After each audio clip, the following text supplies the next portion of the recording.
Praise the lord. ఈ దినము కొరకు సిద్ధపరచబడిన దేవుని వాక్యం చదువుకుందాం. అందరూ శ్రద్ధగా ఆలకించగలరని మనవి. లూకా సువార్త 2వ అధ్యాయము 29వ వచనం చదువుకుందాం. నాదా, ఇప్పుడు నీ మాట చొప్పున సమాధానంతో నీ దాసుని పోనిచ్చుచున్నాను. ప్రభునందు పిల్లరా, ముందుగా మీకు హృదయపూర్వక వందనములు తెలియచేస్తూ ఉన్నాం.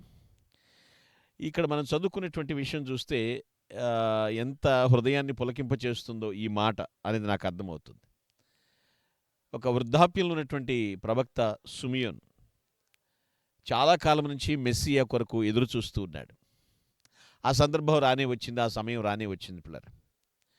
వాగ్దానం అయితే ఆయనకి తెలుసు. వాగ్దానం చేయబడినటువంటి ఆ మెస్సియను చూడకుండా నేను చనిపోను అనేటువంటి విషయం భరోసా ఆయనకి బాగా ఉంది. ఆయన మరణము పొందడు, ఆ దేవుడే చెప్పాడు అతనికి, రక్షకుని చూస్తావు అనేటువంటి విషయంలో.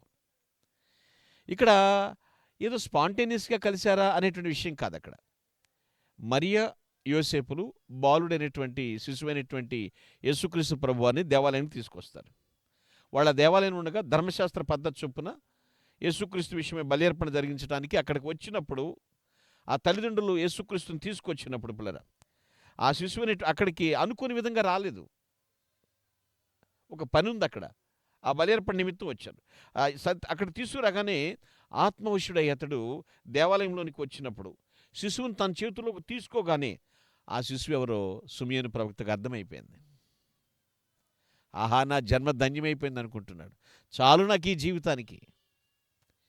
ఏమండి, ఇదేదో అల్పకాల సంతోషం కాదండి. సుమియోను ప్రవక్త అల్ప సంతోషి కాడు.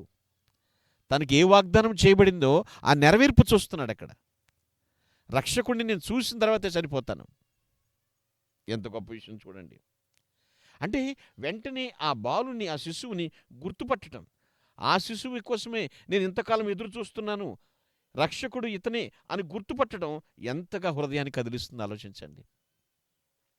ఎన్నాళ్ళో వేచిన హృదయం ఈరోజే మనకి తారసపడితే ఎలా ఉంటుందని పాట పాడుకుంటారే కవీశ్వరులు. ఆయన ఎవరి కోసం ఎదురు చూశాడు, మరణించకుండా ఎంతకాలం ఆయన చూస్తున్నాడు. ఆయన ఎదురుపడేటప్పుడు ఆ స్పందన దానంతట అదే హృదయంలో నుంచి పెళ్లి బిగుతూ బయటకు వచ్చేప్పటికి దేవుని స్తుతించున్నాడు. నాదా, సమాధానంతో వెళ్ళిపోతున్నానయ్యా, నేను చూడాలనుకుని చూశాను, రక్షకుని ముఖదర్శనం నాకు దొరికింది అన్నట్టుగా. సుమియోను తను ఇంతవరకు కూడా ఎదురు చూస్తూ వచ్చిన ఆ మధుర క్షణం, అందుకే దాన్ని అతడు ఆనందంగా అనుభవిస్తున్నాడు. కొంతమంది చూడండి, ఇష్టమైన కూర తినేటప్పుడు అనుభవిస్తూ తింటారు. ఆహా, ఎవరైనా పక్కన మొదలు పెడితే డిస్టర్బ్ చేస్తారు, ఆగో, ఆస్వాదిస్తూ తింటానంటే చెప్తా ఉంటారు. ఏది కేవలం ఆహారానికే. కానీ ఇతను వాగ్దానము, దేవుడు చేసిన వాగ్దానం నెరవేర్చినటువంటి క్షణాలను బట్టి ఎంత చక్కగా ఆహ్లాదంగా ఉన్నాడు. తన జీవితంలో ఇంతకంటే అతనికి మధురమైనటువంటి క్షణాలు ఇంకేమీ లేవు. ఇంకా కావాల్సింది ఏముంది? అందుకే అతడు ఇలా అంటున్నాడు, నాథా ప్రభు, ఇక చాలు, ఇది ఇంకా నీ సన్నిధిని నిరంతరము నేను ఆనందిస్తానుగా నేను వచ్చేస్తున్నాను. దేవుడు ప్రామిస్ చేసిన ఆ ప్రామిస్ నీ జీవితం నెరవేరినప్పుడు నువ్వు ఎంత ఆనందిస్తూ ఉంటావు, ఎంతగా దేవుని స్తుతిస్తూ ఉంటావు. మాట ఇచ్చాడు చేశాడులే అన్నట్లుంటావా? లేదు కదా. అక్కడ వృద్ధాప్యంలో ఎంత ఆనందిస్తున్నాడు చూడండి. నాకు దీన్ని మించింది మరొకటి లేదయ్యా. దేవుని కొరకు ఎదురు చూసి ఆ నిరీక్షణ అక్కడ భంగపాటు కలగలేదు ఆయనకి. దేవుడు భక్తుల ఆశ భంగం కానివ్వడండి ఎప్పుడు కూడా. నీ నిరీక్షణను ఆయన ఏం చేస్తాడంటే హెచ్చింపు చేస్తాడు. ఎదురుచూపు పెంచుతాడని కదని అర్థం. నీ నిరీక్షణ ఫలించేటట్లు చేస్తాడు ఆయన. దేవుని వాగ్దానాల కోసం ఎదురు చూస్తున్నావా, లేదా మనిషి ఎవరో ప్రామిస్ చేశారని మనిషి ఇచ్చేదానికోసం ఎదురు చూస్తా దేవుడిని మర్చిపోతూ ఉన్నామా? చెక్ చేసుకుందాం ఒకసారి పిల్లలు. నిజంగా నీకు ఆశ లేదు అన్నట్లయితే, నాకు ఆశ లేదండి, నేను ఆశాజీవిని కాదంటే, ప్రభువైన యేసుక్రీస్తును నువ్వు ఆశపడవచ్చు. ఆశపడేటట్లయితే ఆయన మీద ఆశపడు నీవు. ఆయన వాగ్దానం నెరవేరుస్తాడు. సుమియోను ఇంతవరకు బ్రతికించింది తెలుసా అండి? దేవుని వాగ్దానమే. దేవుని వాగ్దానం బ్రతికిస్తుంది. వాగ్దానం అంటే మీనింగ్ తెలుసు, వాక్, దానము. దేవుని వాక్యం మనకు దానంగా ఇవ్వబడింది. మనుషులు వాక్కులు నిలబడితే పోతూ ఉంటాయి. దేవుని వాక్కుని ఆయన మాటతో బ్రతికిస్తాడంతే. నీ మాటలను బ్రతికించిన నా బాధలో నెమ్మది కలిగించిందని భక్తుడు అంటాడు. ఇక్కడ సుమియోను బ్రతికించింది కూడా దేవుని వాగ్దానమే. నిన్ను నన్ను బ్రతికిస్తున్న దేవుని వాగ్దానం. వాగ్దానాన్ని విశ్వసిద్దాం. విరోచితంగా అపవాదితో, విరోధితో, శత్రువు సాతానుతో పోరాడదాం.